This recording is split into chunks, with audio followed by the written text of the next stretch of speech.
world feels a bit toxic and blah these days, doesn't it? The same old people coming up with the same old solutions for big problems that still don't work. We need to change the game. Well, welcome to Women Advancing. Join me, host Kate Byrne, in this dynamic bi-weekly podcast, bringing together female founders, funders, and thought leaders.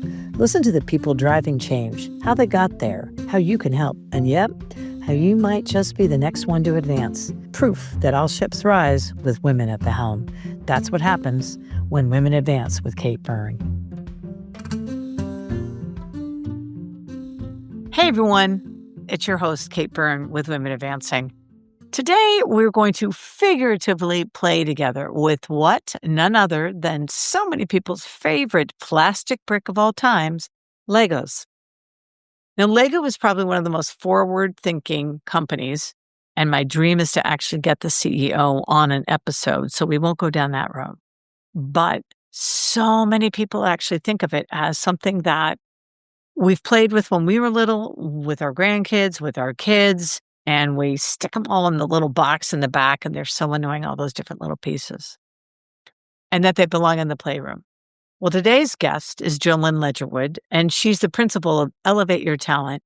She would argue, au contraire, they actually belong in the boardroom. And she's a certified Lego serious play facilitator, and she's helping teams swap out, boring old yawn-encouraging PowerPoints for plastic bricks. And in the process, unlocking extraordinary creativity, communication, problem-solving skills that a lot of people didn't even know they had. And frankly, uncovering leaders that C-suite didn't realize they had. So today we're going to be talking about why building with our hands can build better leaders and definitely better teams and cultures, how Lego can actually turn tense meetings into breakthrough moments where extraordinary innovation leaps and bounds are leapt and bounded, and why play might just be the most underrated professional skill you'll ever develop.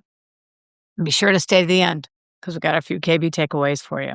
So with that, come on, let the games begin. Welcome to Women Advancing. We're so fortunate today to have the principal of Elevate Your Talent, Jolynn Ledgerwood. And we are going to play, and that's going to make a lot more sense once we get started. Jolynn, welcome. Thank you so much, Kate. It's such a pleasure to be here. I've wanted to have this conversation for a while, from the very first time I actually got to experience the magic of what? Using Lego as a part of a leadership building, a self-assessment, so many things. And that is exactly what Jolynn does. Expert at it. It is. I love it. How did you get started in working with Lego bricks as a part of your whole methodology? Sure. Thanks. I've been in learning and development coaching for 25 years. That's been my career in various different companies. And about a year and a half, 2 years ago, a friend of mine that I hadn't seen in forever, he's from Germany, and we met for lunch, and he brings me what's called the Build a Brick activity. It's just using 6 bricks. And I was like, what is this? And he's like, it's just build a duck. So I did. And he built a duck, and we compared our ducks, and, both ducks are right because my duck is my duck and his duck is his duck. And I said, this is amazing. What is this? And he said, it's Lego Series Play. It's phenomenal. And so I started looking into it, and there's over 15,000 practitioners overseas in the Europe countries, Asia, Australia, Vietnam, all over. And there's only 100 of us in the United States.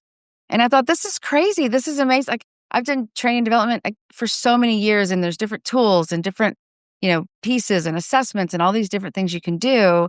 But bringing Lego bricks into the play space or into the workspace, I've kind of come to this realization that Americans see work as this little box. And if it doesn't fit in this little box, then it can't be productive. It can't be good. We can't make money. And when in reality, when you allow people to use their hands while they're thinking, it opens up 80% more of their brain power. So it allows the subconscious to come through your builds. It allows thoughts that maybe you're afraid to express, word for word. You can put those in your builds, and then it's a conversation. And it's just remarkable the way that when we have complex problems, going back to the conference room drawing board doesn't always work. A lot of people's brains just don't think that way. And so imagine those same people walking into that conference room with Lego brick packages sitting in front of their chairs, and they're like, wait, what is happening here? But we're going to have a similar strategic session, but it's going to be building models and building metaphors of what we're thinking and where we can grow and enter corporate problem here. So the usage is so wide, and so many of us have either played with bricks when we were younger or Right. played with Legos with our kids or have always wanted to be a creative and build adult Lego sets, which you can see behind me. And so it it allows them to see something that they're somewhat comfortable with and a methodology that may be new, but seeing how it might get us to that next step is pretty encouraging. Yeah, and you know what it's making me also when I think about first off, I love Lego company, period, and I do a lot of speaking about their ability of being an intentional company and being extraordinarily, especially their CEO, just what they've done to reinvent and reinvigorate themselves is subject for another podcast. But suffice it to say, they've done such great work with, dare I say, the illegal diversity and inclusion and equity.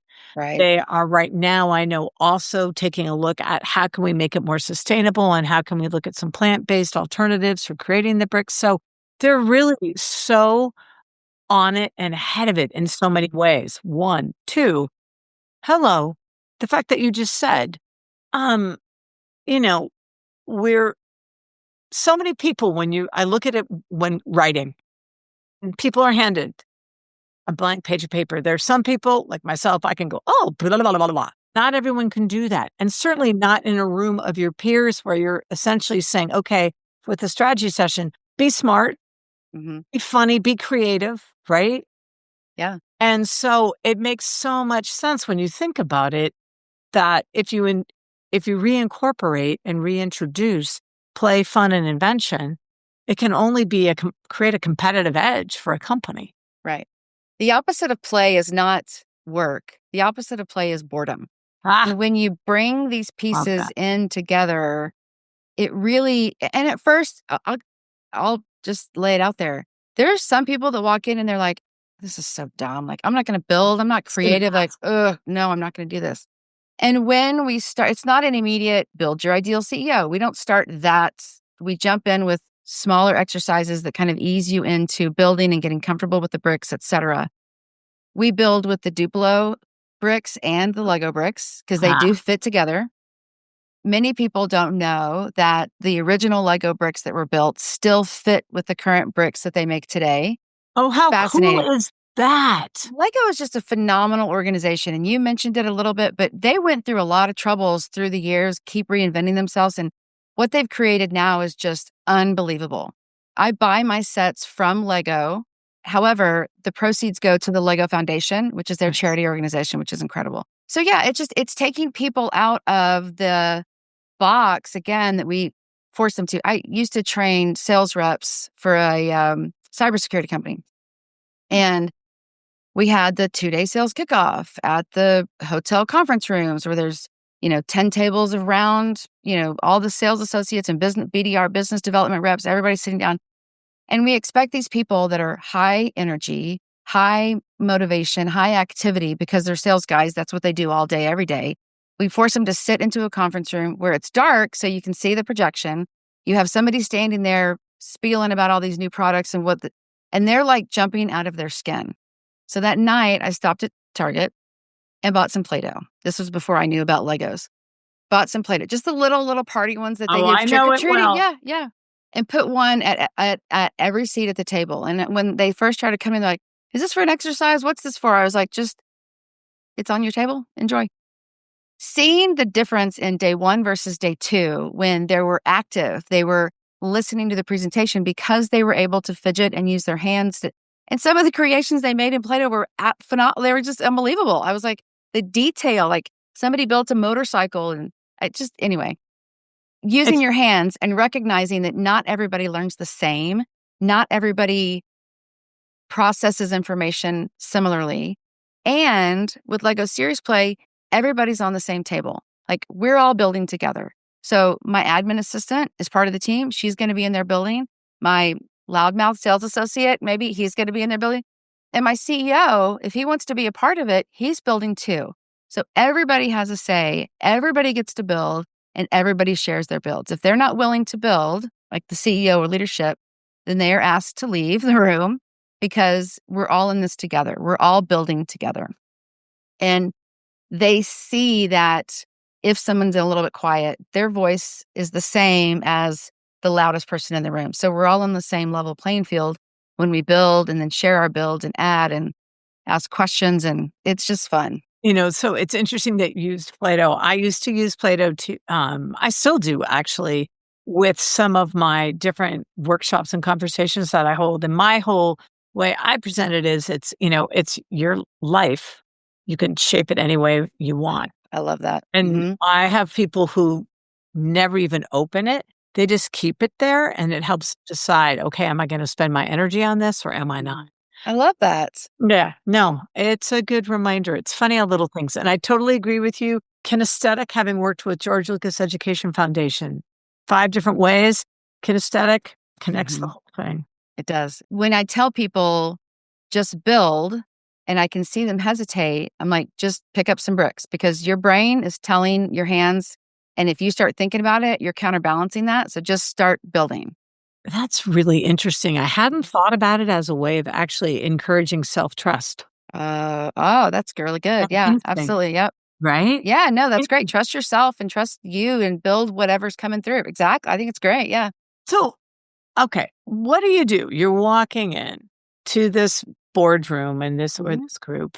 How do you convince a skeptical CEO that this isn't just cute, but it's incredibly strategic for leadership There's and cultural change? And that's a really good question. It actually is a step before I arrive. So I meet with they express interest, or I finally have a chance to sit down with them. They get a bag of Legos that's very specifically picked out by the Lego group.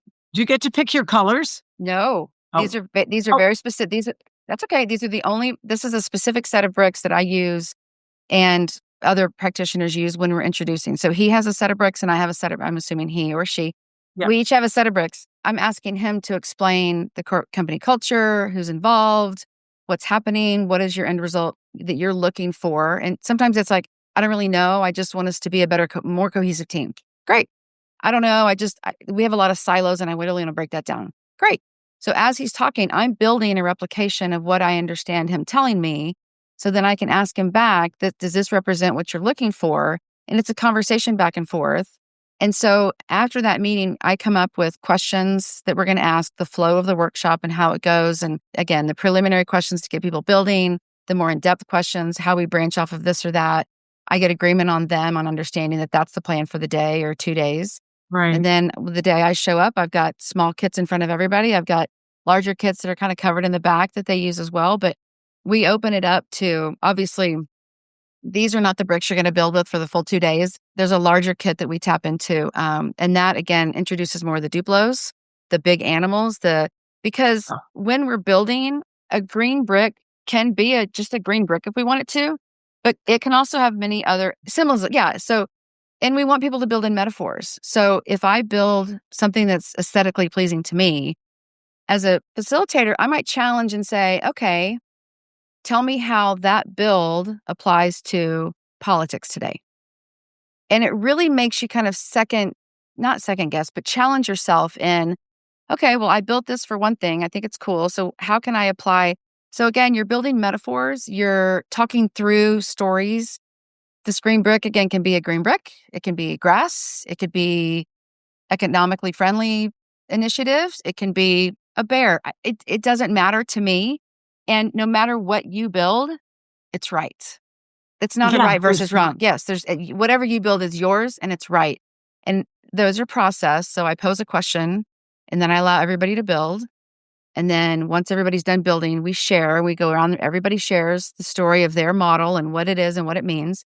And then at the end of that, we go back and reflect. So if anybody has questions on somebody's model, they can challenge and ask questions. I noticed you used, yellow in your path moving forward. Was that significant in any way? And it kind of challenges them to say, oh, well, maybe like the yellow brick road, maybe that's what it means to me. Or maybe it's just sand instead of grass. Who knows? But we ask those challenging questions because sometimes there's things in your build that you don't recognize that you built until somebody challenges and asks those questions. I've got a question for you. Sure.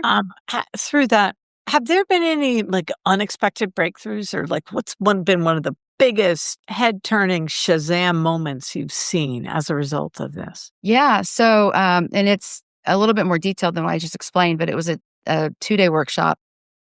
And we were building models and then merging models and then connecting models. And the gentleman was from a school district here in Texas where there's policies that they're looking to change to allow grants for like charter schools. Huh? Yeah.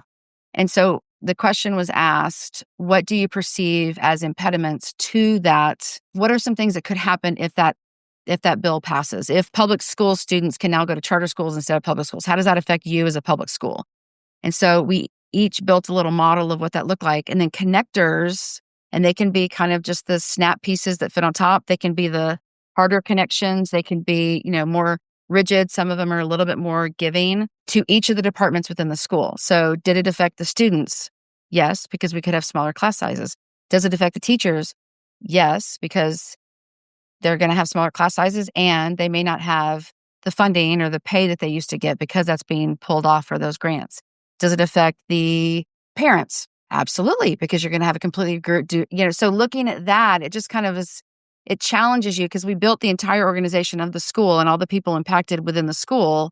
And then when we built this thing, the policy that might change and the impediments and who that affects, it was just kind of like well, could it affect the students? Well, no, it's not going to. And someone else in the group said, well, actually, it might, because if they go to different schools, we're not going to have as many students as we used to have. We're not going to have as many, Right. funds coming to us as we used to have. So it was kind of a group aha moment of, wow, this is a little bit bigger than what we originally thought. And we're going to have to look at these specific areas and, not just the financial piece and but we're going to have to look at how do we help the kids through this? Like if there's students that they used to go to school with for years that are now going to the other schools, how do we help them cope? And it's a very wide, you start with one piece and then you can build and extract and, like I said, link and from there. Right. And it's absolutely like, it opens up your mind to, and you're able to see things that otherwise just writing down on paper, you were like, didn't think about the students, but maybe that is a really big deal. So interesting about this is it does, one, help you cast a broader net, but two, it helps uncover blind spots that you would, Absolutely. and also the reality of, wow, if we make this one change, kind Mhm. of the ripple effect, right? Yes. So the And stakeholders, all yeah. And we physically took that, once it was connected to all the pieces, we physically took that impediment and pulled it from the model. And you could see the reaction of those connections if oh, they how were, cool. it was so, because like pieces were snapping off because you were pulling it away and it was changing the configuration of, and those types of visualizations people don't see when you're just sitting in a boardroom or you're just brainstorming over Zoom. They don't see those things. I love that because it takes those who are sort of more cerebral and verbally oriented, and then when you witness, there's no denying. Because what I wanted to ask, I'm gonna begin an engagement helping with, encouraging some civil discourse, Okay. and the goal is not at all to get to agreement, Hmm. it's just, hear me out. Sure. That will be successful. Yeah. I would think that based on what you've just been saying, really, these bricks actually do have the ability to build some semblance of a psychologically safe space. It could be used for that kind of activity, Absolutely. right? Absolutely. Yes. Because what you build and what they build may look different, but they're still equal and they're still right. Think of it. That's Hmm. Yeah. Yeah. I It's realize that. when we first did I'll share my story when I was first being trained. She had us build our ideal CEO. And so I'm going to just do a quick little, and of course, my bricks don't want to snap into place today. There we go. Ideal CEO. And I had this whole model built. And this is a little Lego minifigure sitting just on a yellow brick because I didn't want to build the whole thing. Right. And after I explained myself, we went around the table. And on reflection, she said, I noticed your CEO minifigure has his leg up. Does that mean anything to you? I thought, maybe that I want my ideal CEO to be moving forward, to be Excellent. progressive, to be, and now to this day, I will always put one leg up on my minifigures because that's symbolic to me to keep, right? Yes. It's Yes. fascinating. Yeah, and it's something so small and so trivial, like, I didn't even think about that, but wow, that is important to me. That is something that's valuable to me. That is something that I hold true and dear to my heart. So really for those who are actually, leading these conversations, it's imperative that you be incredibly observant and don't take anything for granted. Yes, and so when I ask, like, "Well, what does the yellow bricks mean?" They could be, "I just wanted to use yellow." Cool, that's totally That's fine. what I was gonna ask. How Yeah, do you counter like, "Oh my god, yeah. that's so meaningful." It wasn't anything. Yes. And we had a group once where a mom had to pick up her kids from school and bring the kids with her, and they're like elementary school age kids. They built their models with us, and some of their builds were just as insightful as some of the adult builds. And they were able to articulate it easier, faster, better than we were. I was amazed. And to know that it obviously kids play with Legos and that's fun and great, but to know that there's more you can do more behind the Legos than just build. I'm working on an initiative with some families because I sense and feel in my own home there's tension with how kids communicate, Yeah, and there's tension with the devices and how do we bring our family back together. And so I'm building some test models to send to families to try and say, and with prompts and how to work through the facilitation of asking questions and having them build and giving them time. And it's it's been great so far. The conversations that they've had, two brothers didn't know that they were both I seeing um, an ideal classmate had similar qualities to the two brothers. And then when I asked them to build like maybe a not so great peer at school, and what are those qualities? Those were similar to them as well. And so that then opens up something else that we can talk about, because why would we ever talk about non cool friends at school or whatever? right. Maybe not cool, but maybe not as friendly people. And what do they look like? And for Well, the parent to see that and say, oh, well, I'm glad that these are the qualities that they see are good, and maybe challenge them to go try to initiate conversation with the, not great kid and try to see if you can, bring him into whatever the bring them into uses the are. loop. Yeah, Yeah, yeah, yeah. The uses are endless, really. And like I said, we can do team building exercises, we can do strategic sessions. It's just really what you're open to, right. because you never know what's going to come out of this. And we have to Right. be willing to embrace it. Yeah. Well, that's what I was gonna ask is there, and I think you probably just answered it for me, but I was gonna say or ask, is there an ideal time? Is there a best time for a company to bring in Lego? Is it during a reorg or after a crisis or when you're really trying to go big or go home? Yeah. Anytime. And one of the times you just mentioned was after a crisis. So, in speaking to some organizations, well, we just laid off a bunch of people. We don't have time and we don't have the budget.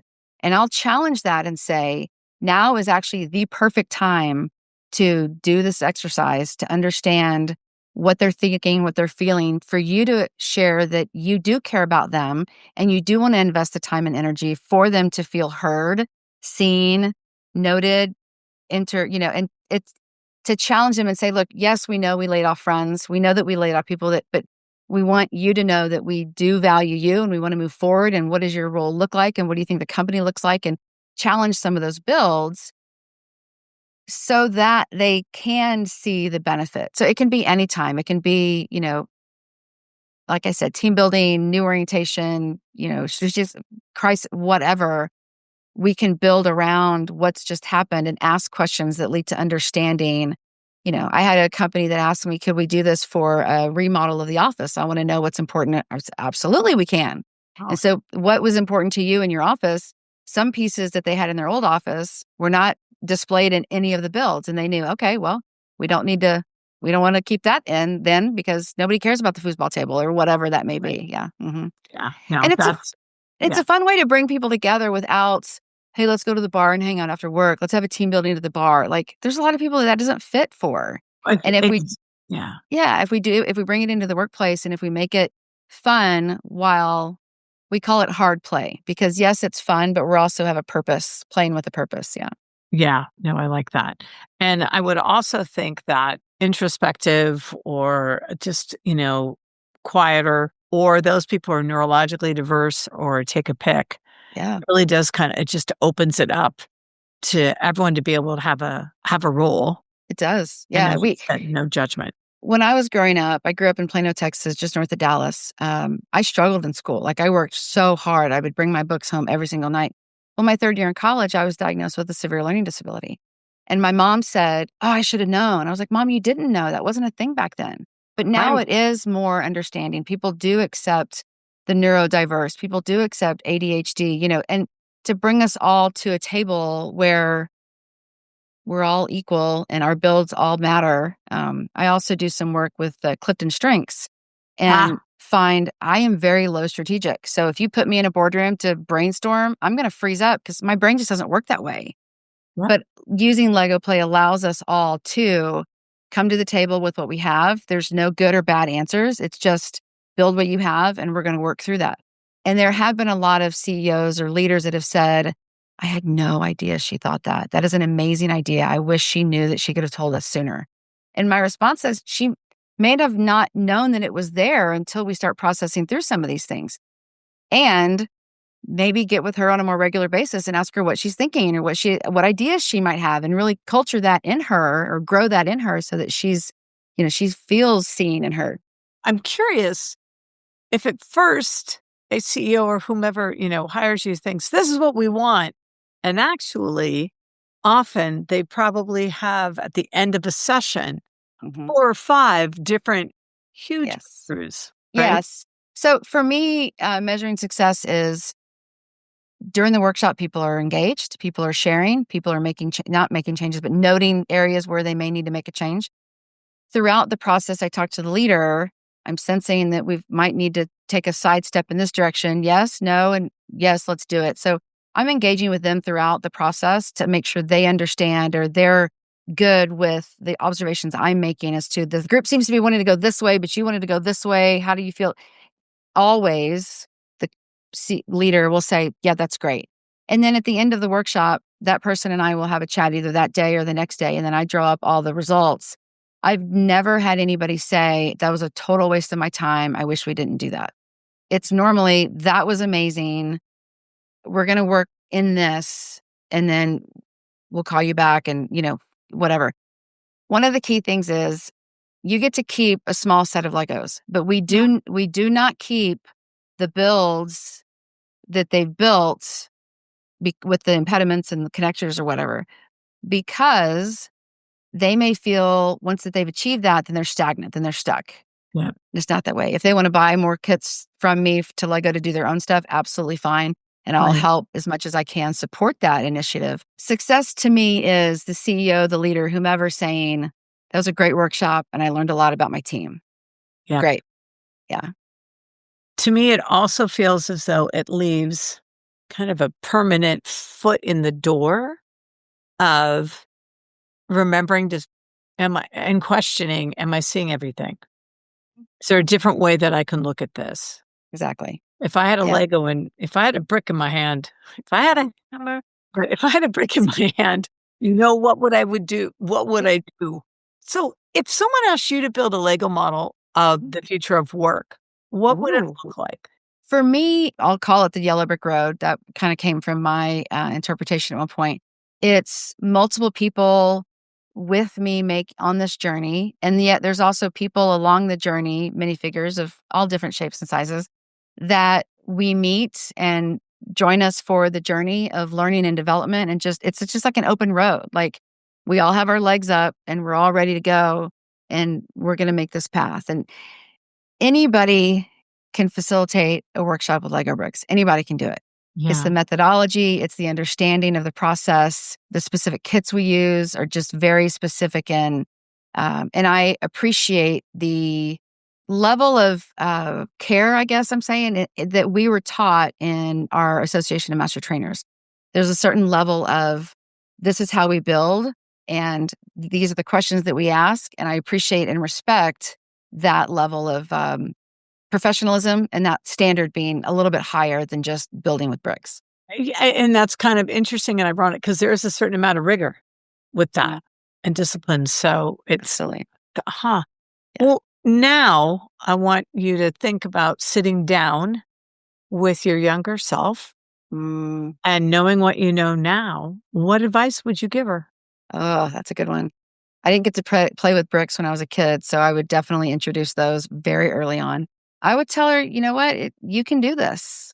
It doesn't matter what happens, what diagnosis, what impediment you see or feel, but just keep going. You've got this. And there's going to be times where people make you feel less than, and don't let them. Just keep going because you are great. You're doing wonderful things. You have fun and you have a positive personality. So just keep building, keep playing, keep going on. It's a good question. One brick at a time. That's right. One brick at a They time. all be yellow. Yeah, exactly. Exactly, right? Filled with sunshine. Well, Jolynn, Yeah, thank thank you you. so much.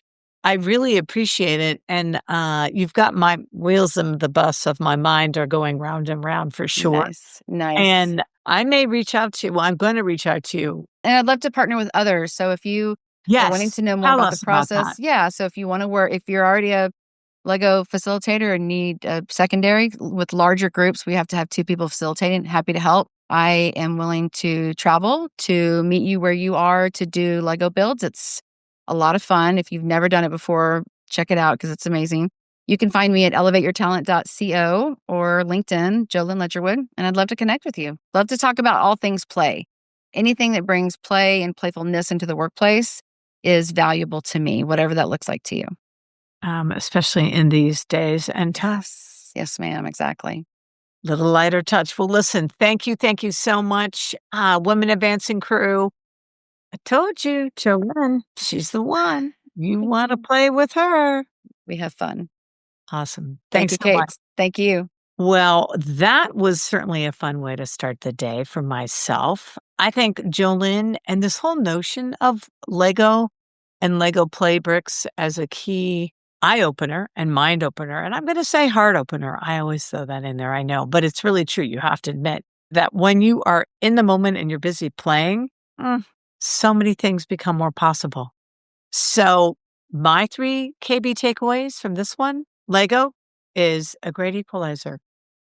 There is no right or wrong. Your idea, your thought, your expression of certain situations at hand, it opens up communication, which then leads to better opportunities for peer solutions so that all voices may be heard.